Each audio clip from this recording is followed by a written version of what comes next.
Hello everyone, welcome back to Anmoll Astrology channel. Now today's video is going to be about how to predict through Mercury and the planet Venus. Okay, so let's get started. First we'll talk about the planet Mercury and then we'll talk about the planet Venus. Both of them have just the seventh aspect. So we are going to focus on their aspect meaning, right? Let me just share my screen. Okay. So this is a chart. First, let's take an example of Mercury in the seventh house. So Mercury is in the seventh house here. Let's just change the color for Mercury. Okay. Right. So it's Mercury in the seventh house.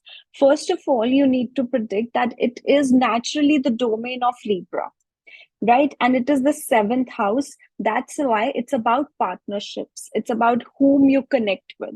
So, people with Mercury in the seventh house, you can simply predict that such an individual loves to connect with people, especially younger people, right? It could be younger women or younger man. Okay.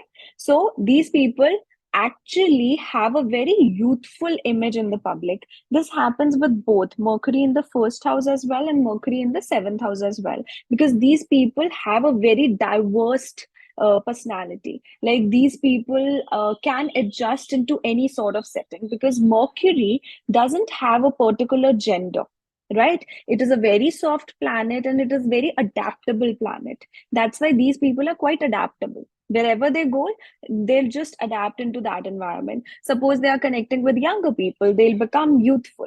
They are connecting with mature people, they'll act mature. So they know, they have that sense of adaptation, right? The second thing is that this Mercury gives a very communicative partner, or you can say you yourself love to communicate with people at large when you have Mercury in the seventh house. Right now, we are just discussing Mercury in the seventh house, right?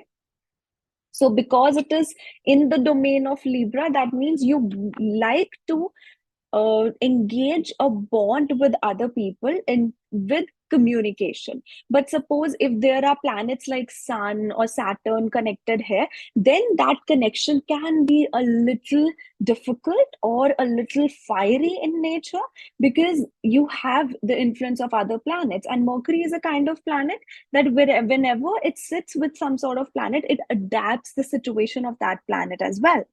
Okay, so here, Mercury, here you'll see that you have excellent negotiating skills and you have excellent business skills as well, marketing skills as well.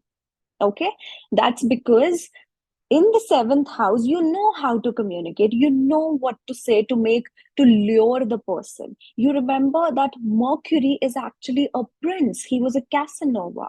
So that person knows how to attract other individuals, right? So that's why, that's what Mercury does in the seventh house. Okay.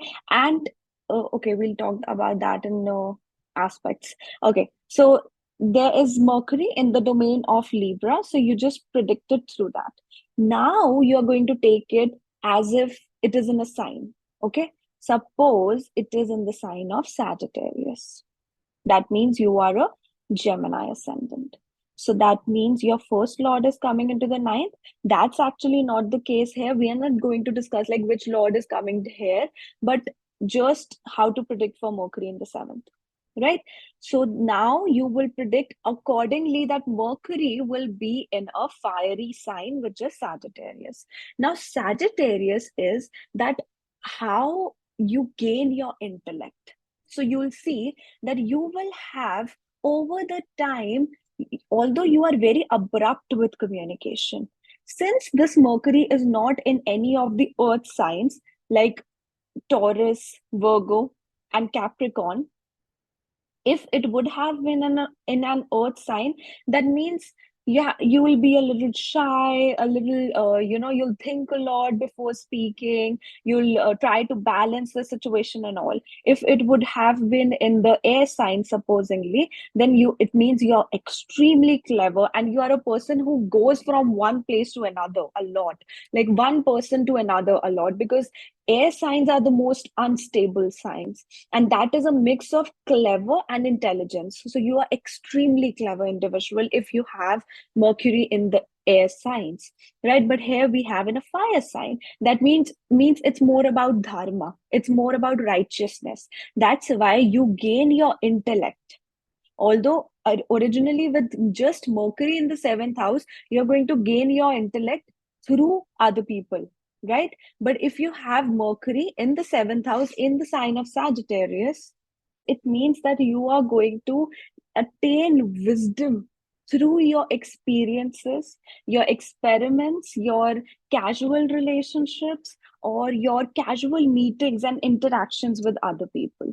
You'll generally always get interacted with people who are youthful and also philosophical, and you like to have that philosophical conversations with other people.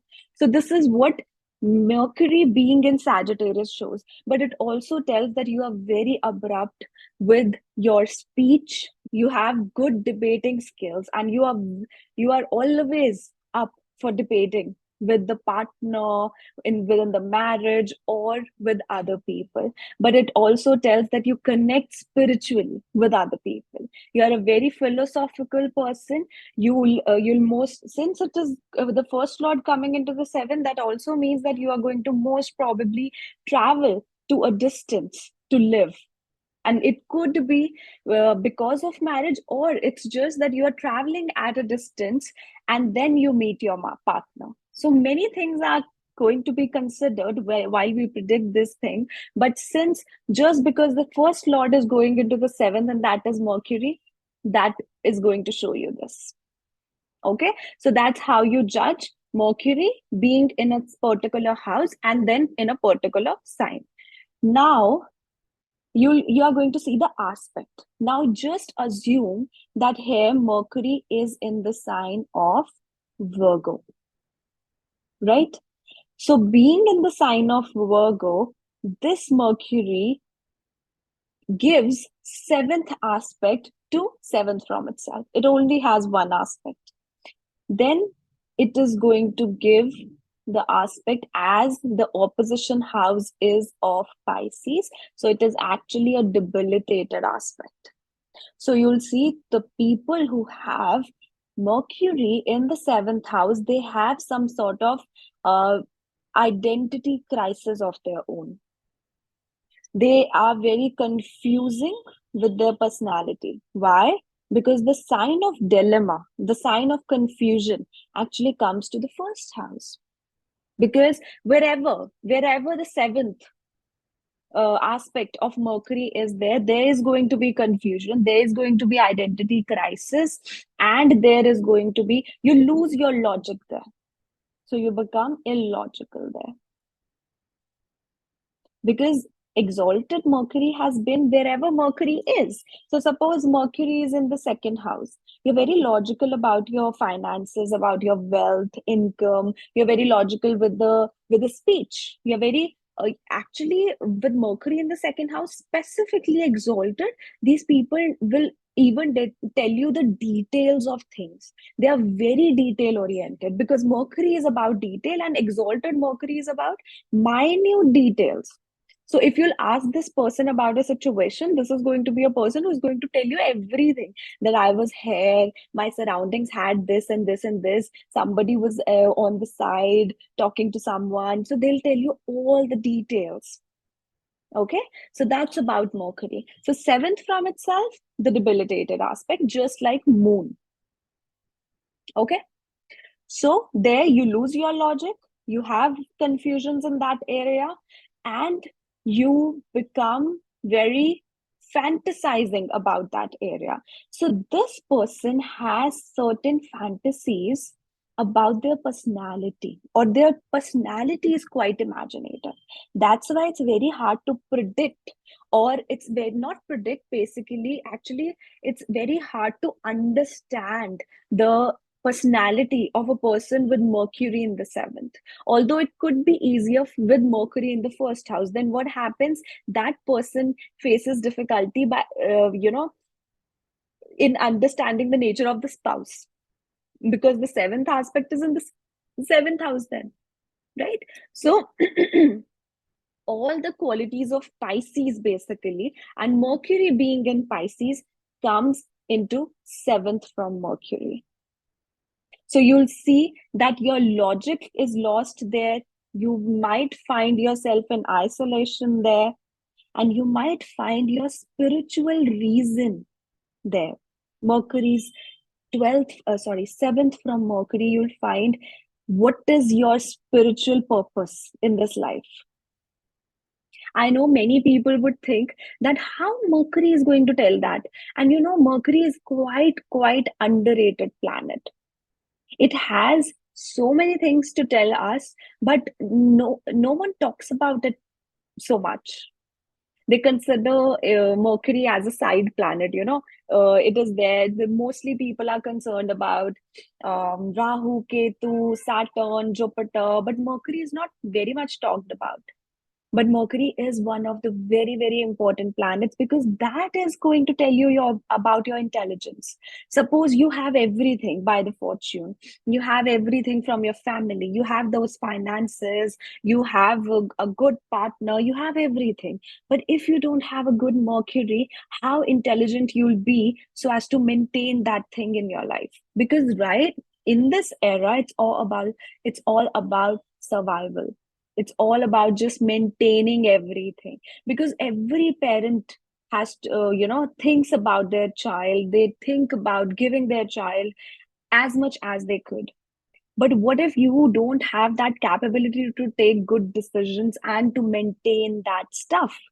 So that's where Mercury plays a very important role there.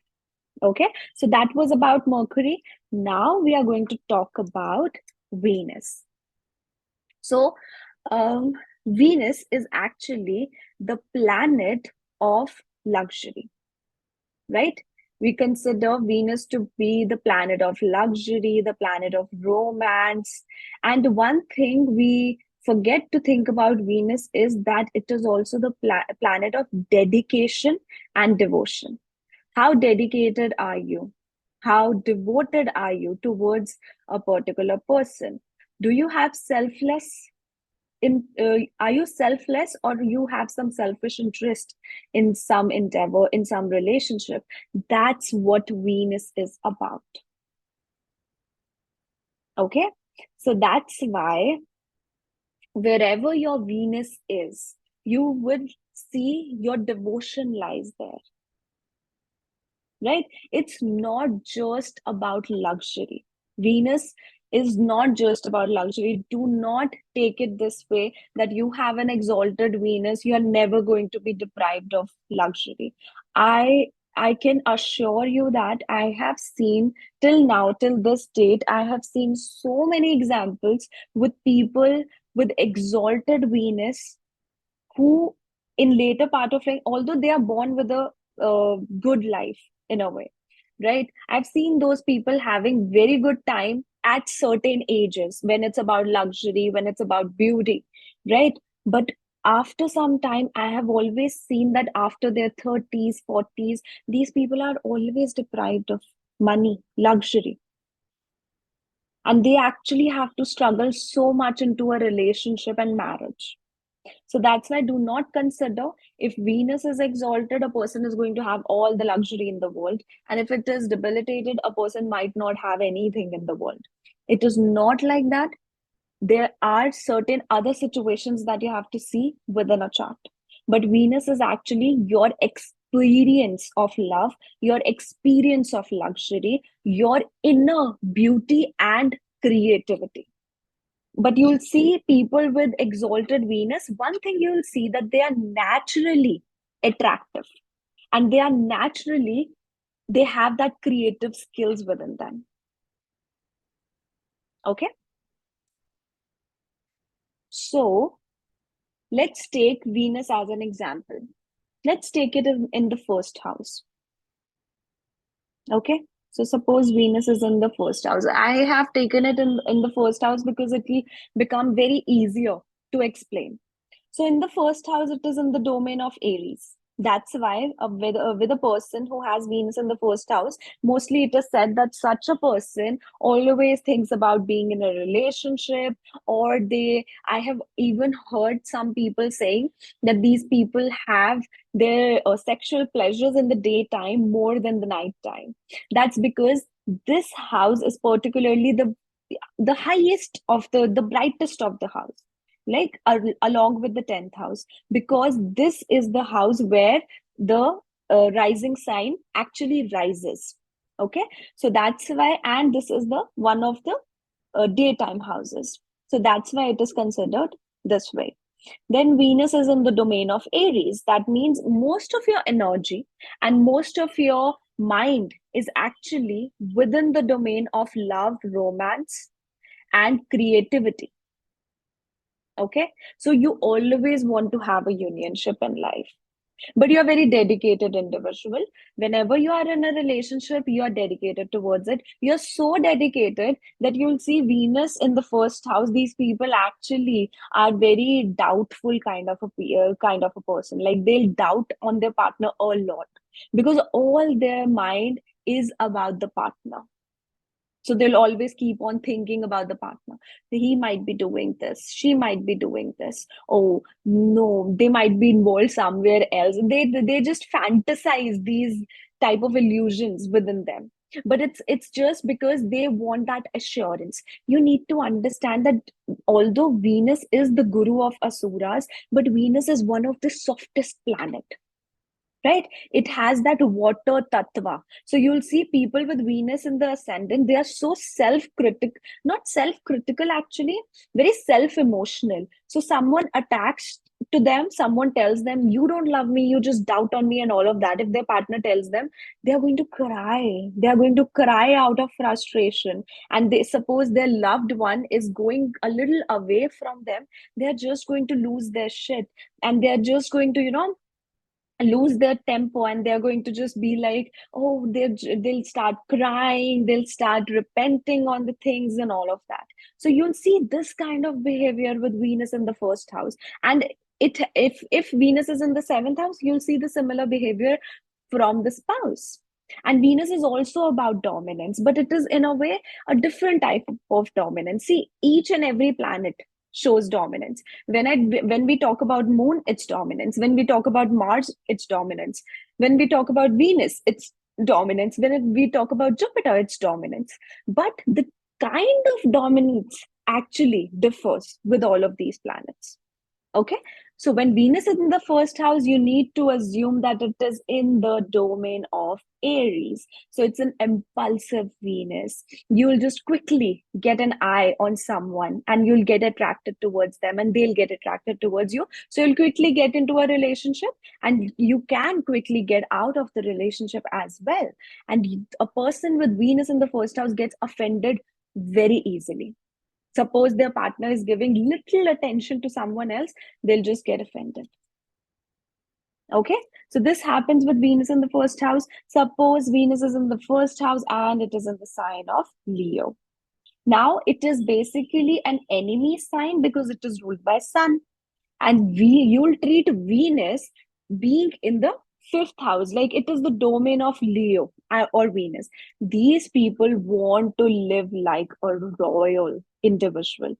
They have a heart of a lion, but now you know what happens, that both of these energies are a little opposite, because Venus is a bit selfish, self-oriented person, and then Leo is a bit about everyone who is around them.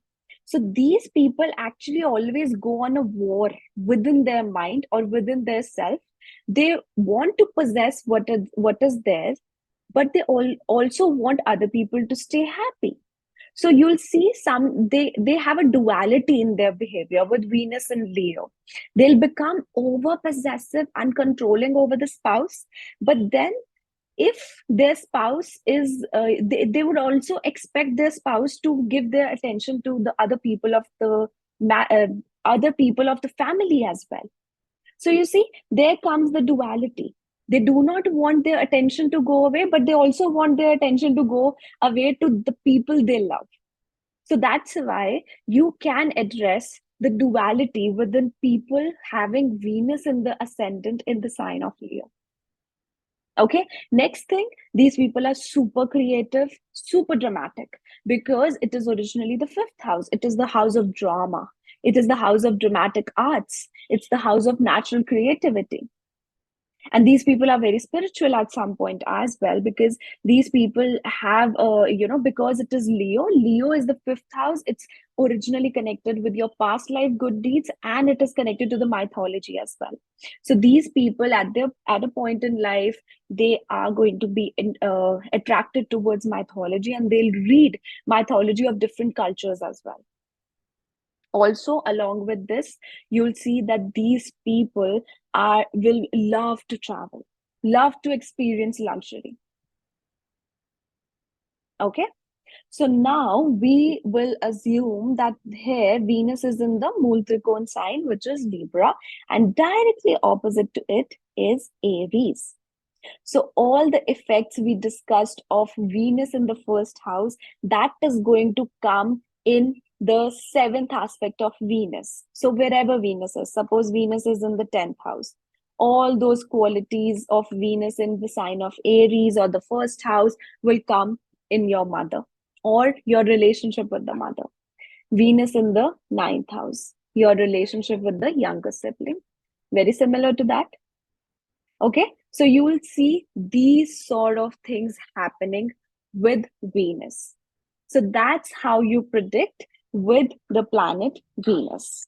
Okay, I hope it is clear, right? And this was the last video of this series. We have done with all the planets about their aspect and how to basically predict through them. Okay, so we'll meet you another time with a new video. If you are new to my channel, don't forget to subscribe, like, comment, and share.